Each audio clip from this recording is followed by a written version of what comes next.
I repeat, this building is presently in lockdown mode. Please hide. Allô, allô, s'il y a quelqu'un, on est en école sécuritaire. Lockdown, lockdown.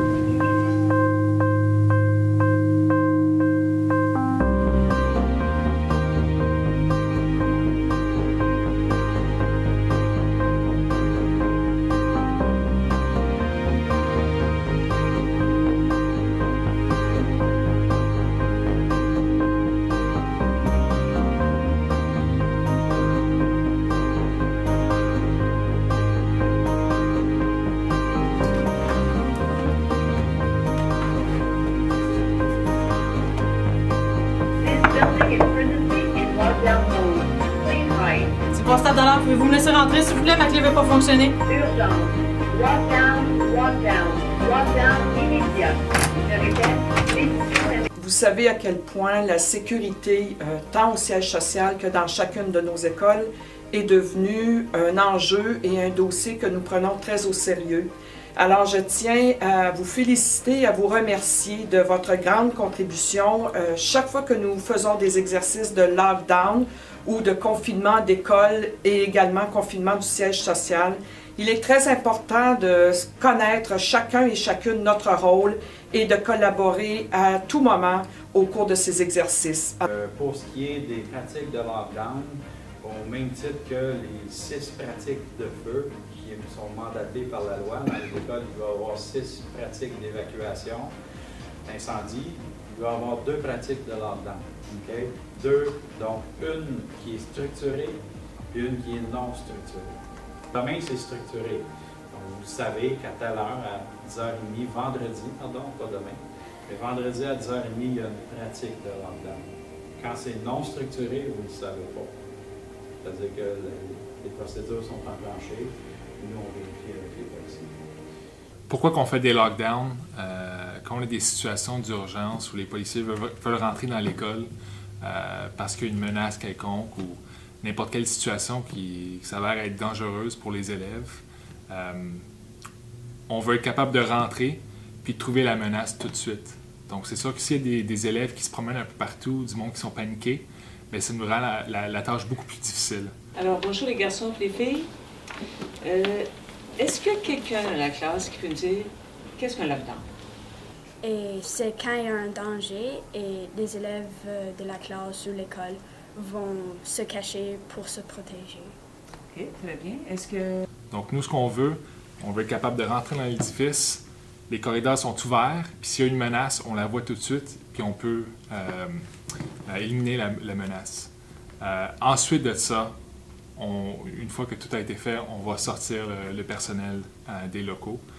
C'est important dans une situation de lockdown pour les élèves, pour le personnel. Quand on entend l'annonce lockdown, lockdown, tout de suite, on cherche un endroit où se cacher le plus proche possible. On rentre dans le local, on se baisse, on se met à terre et on reste silencieux.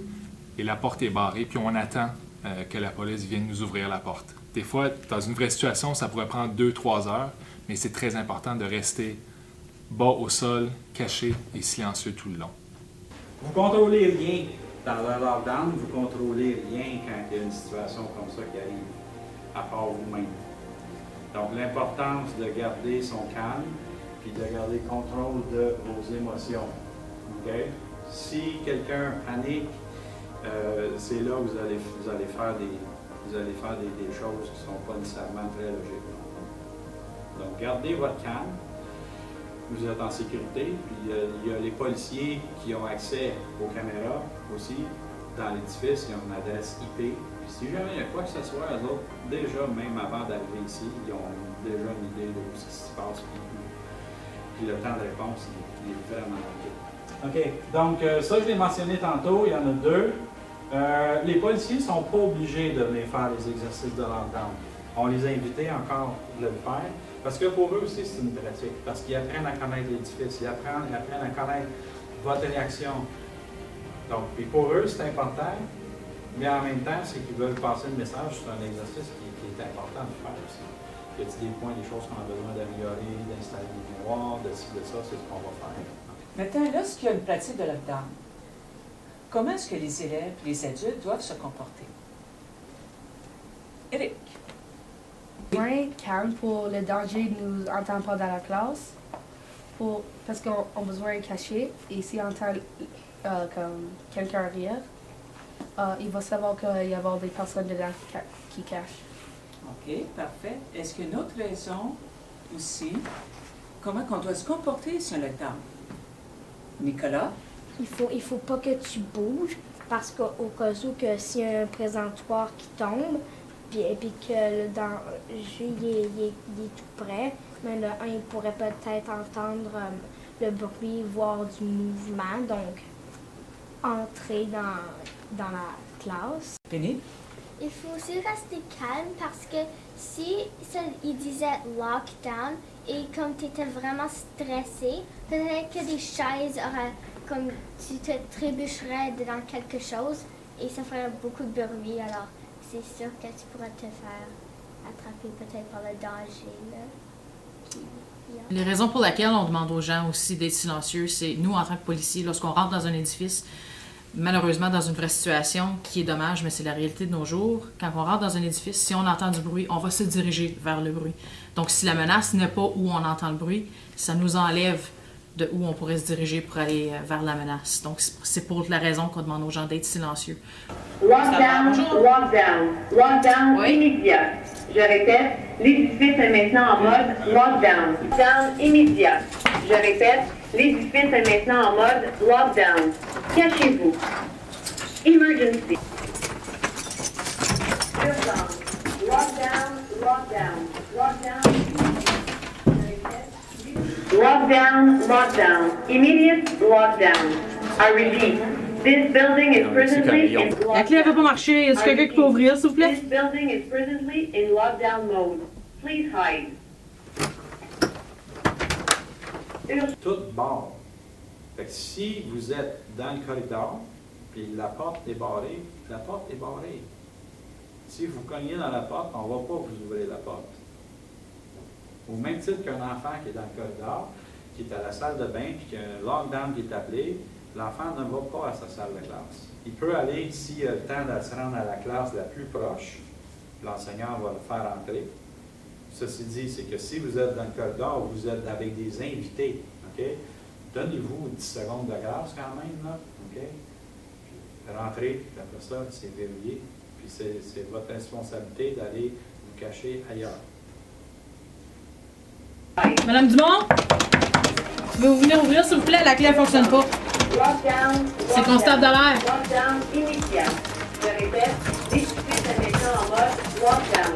Cachez-vous. Emergency. Lockdown. Madame Dumont, c'est constable de l'air. Immediate lockdown. I repeat. Pouvez-vous venir ouvrir, s'il vous plaît? La clé ne fonctionne pas. Presently in lockdown mode. Please hide. Est-ce que vous pensez que c'est nécessaire de pratiquer le lockdown? Ah, bonne participation. Go! Oui, parce que genre si tu sais pas quoi faire, puis ça dit lockdown, tu sais pas si c'est sérieux, et t'as pas pratiqué ou comme tu peux jouer avec ton ami quand c'est un vrai. OK. Et si tu pratiques, tu vas savoir que c'est une chose vraiment sérieuse que tu as besoin de pratiquer. Ça peut sauver des personnes. Ah. Émilie. Si tu es comme une nouvelle personne dans l'école et tu n'as jamais fait un lockdown dans ton autre école, tu ne sauras pas quoi faire. Donc, les pratiques, ça aiderait pour les personnes stressées ou qui ne savent pas quoi faire. OK. Si tu le pratiques jamais, ton lockdown, puis que c'est un vrai, que tout le monde va comme se bousculer pour aller aux places, à des endroits. Finalement, ça va faire plein de bruit, de la chicane, et le danger va savoir que y a des gens ici. Un lockdown, ça arrive n'importe quand et tu peux pas comme t'attendre que ça arrive. Et c'est vraiment sérieux parce que c'est ça qu'on veut vivre, là. Alors, Donc, les pratiques t'aident à contrôler ton stress, c'est ça? oui, extrêmement. Ah, parfait, merci. Est-ce que d'autres personnes qui aimeraient partager leur opinion? Pourquoi c'est important de pratiquer? Est-ce que...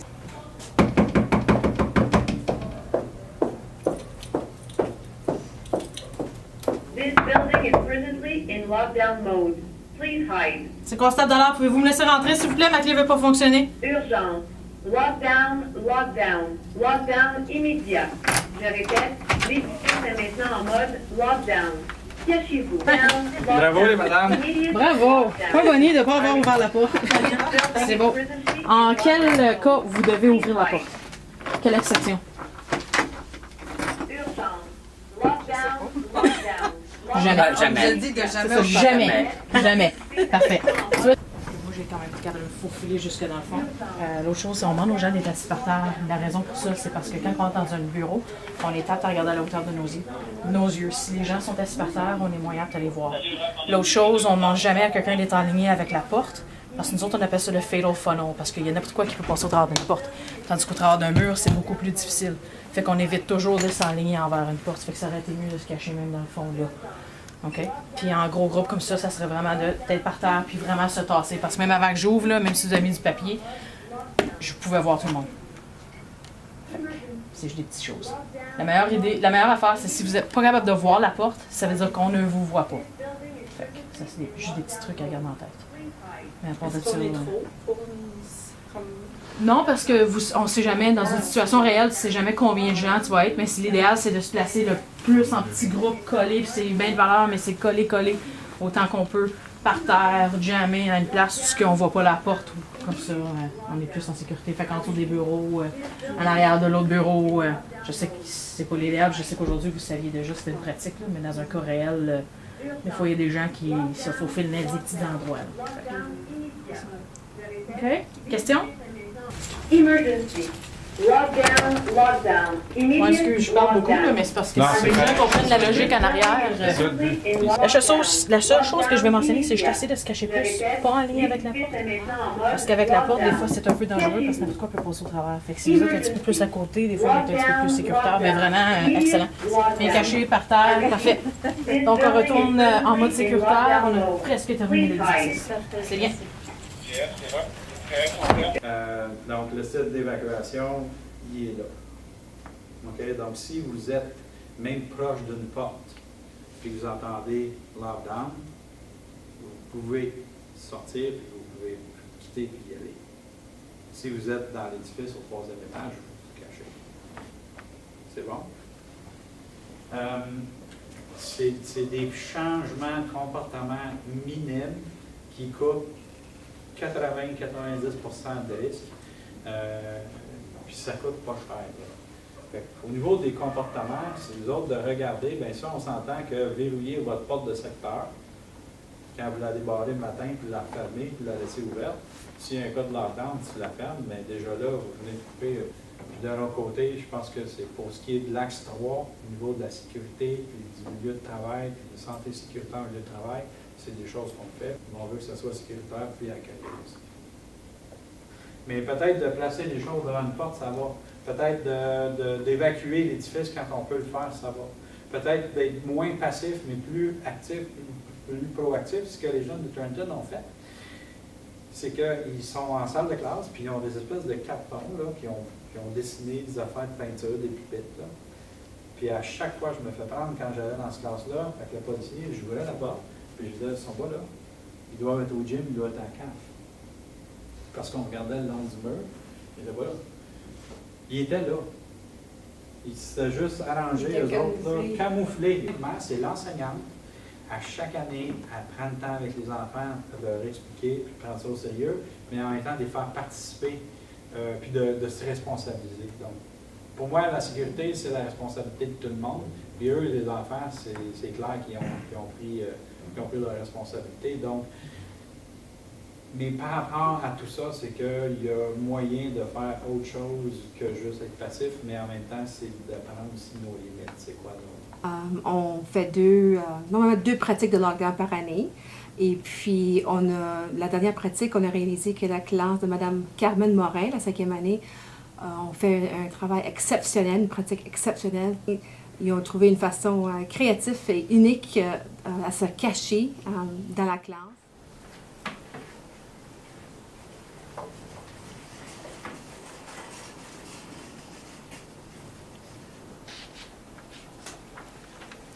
Lockdown, lockdown, lockdown.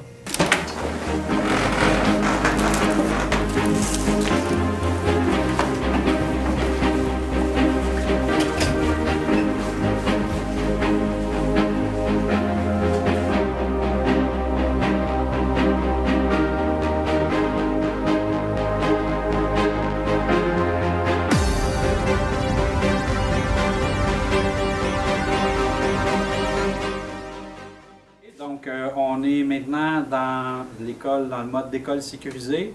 On va vérifier le reste des autres classes. Donc, vous pouvez rester à votre place, vous pouvez travailler, vous pouvez parler, mais pas trop fort. Donc, on va faire le tour là, avec Mme Morin qui est en train de vérifier d'autres salles de classe à l'autre bout. Et puis, on va faire l'annonce officielle quand l'exercice va être complété pour vrai. Donc, bravo, c'est très bien. À vos places, bravo. Quand on a cogné, Mme Morin, elle a cogné tantôt, vous n'avez pas ouvert la porte. On n'a pas entendu de bruit. Puis en temps de réaction, le temps que ça vous a pris pour vous cacher, ça n'a vraiment pas été long. Mais moi, je veux savoir de votre côté, puis en discutant avec Madame aussi, qu'est-ce qui a bien été, ou puis y a-t-il des choses à vérifier pour la prochaine fois, par exemple? Nos chaises, qu'on est bien, parce que ça se peut que quelqu'un trébuche sur des chaises. Excellent point. Donc, quand tu quittes ta place, de prendre le temps de glisser ta chaise doucement pour aller te cacher. Excellent point. Bravo, je vous félicite. Vraiment, c'est excellent. Et j'adore aussi votre façon de vous camoufler dans la salle de classe. Si vous n'êtes pas juste passif, caché contre un mur, qu'on ne vous voit pas, c'est que vous avez trouvé des façons absolument différentes, géniales, pour vous cacher avec les présentoirs, par exemple. Ce qui fait que quand tu ouvres la porte de la classe, non seulement tu dis « je vois pas personne sur le bord du mur ici comme on voit d'habitude », mais en regardant rapidement dans la classe, on voit personne. OK? Bravo, je vous félicite. Premièrement, j'aimerais vous féliciter de votre bonne pratique. Ce qui est remarquable, c'est que vous prenez les pratiques au sérieux, qui est très bien, et que, comme on a soulevé tantôt, on ne sait jamais qu'est-ce qui peut arriver d'un instant à l'autre. Donc, c'est bien, c'est très important de gérer notre stress et de se déplacer calmement et silencieusement. Alors, bravo à l'équipe qui a bien fonctionné, une belle pratique. Alors, merci à vous deux ce matin pour la pratique quand même assez explicite au niveau de 5 étages à surveiller. Quelles en étaient vos impressions, puis quelles sont vos recommandations pour nous autres au CPO? Moi, je pense que c'est super bien passé. Moi, j'ai fait le 2e étage, le carrefour. Puis les élèves, ils étaient très rapides à se cacher, à rentrer dans les locaux. Les portes sont fermées. Puis on leur a laissé le temps un petit peu. On est rentré dans les locaux, tout le monde était bien caché, silencieux. Ça parlait pas. Et puis, non, je pense que c'est très bien déroulé. Puis nous autres, on était au 5e étage. Puis même, j'ai trouvé que c'était super. C'était entièrement des bureaux. Puis même, j'ai trouvé que les gens, ça a été vraiment bon qu'ils se sont trouvés un 2e, même un 3e niveau de protection pour se cacher. Entre autres, il y avait peut-être quelques fois où on a jasé un petit peu plus avec les gens, mais c'est juste une simple forme d'éducation. Aussi d'expliquer aux gens le pourquoi qu'on demande certaines choses. Mais ça s'est très bien déroulé. Donc, comme prochaine étape, vous avez des recommandations à nous faire pour améliorer la situation? Je pense que ce serait de pratiquer ça encore. C'est sûr, il y a toujours des petites lacunes quand on fait ça. Puis c'est le temps de faire les erreurs maintenant. On ne va pas faire les erreurs dans une vraie situation, donc c'est le temps de les faire maintenant. Donc, continuez à pratiquer ça. Faire des pratiques qui sont imprévues, que tout le monde ne le sache pas. Non structurées. Non structurées, puis on verra comment ça va aller avec ça. Je crois que c'est autant important d'en faire des non structurés que d'en faire des structurés aussi, parce que regarde, c'est comme passer un examen. Tu n'arriveras jamais à un élève et dire tiens, voici un examen, tu lui donnes la chance de se préparer puis d'étudier. C'est le même contexte que le lockdown aussi. Si les gens ont la chance de se préparer, puis se pratiquer, puis dans des instants où, lorsqu'on en fait des non structurés, ils vont savoir OK, je dois aller me cacher à tel endroit. Fait que c'est préparation et non structuré aussi. Puis, comme surintendant responsable de la sécurité dans les écoles, et je pense qu'il est très important d'avoir une bonne collaboration avec vous autres, puis de communiquer régulièrement avec vous autres, de vous impliquer dans nos pratiques. Puis, ça, au nom du conseil scolaire, je vous remercie beaucoup. Absolument, merci beaucoup.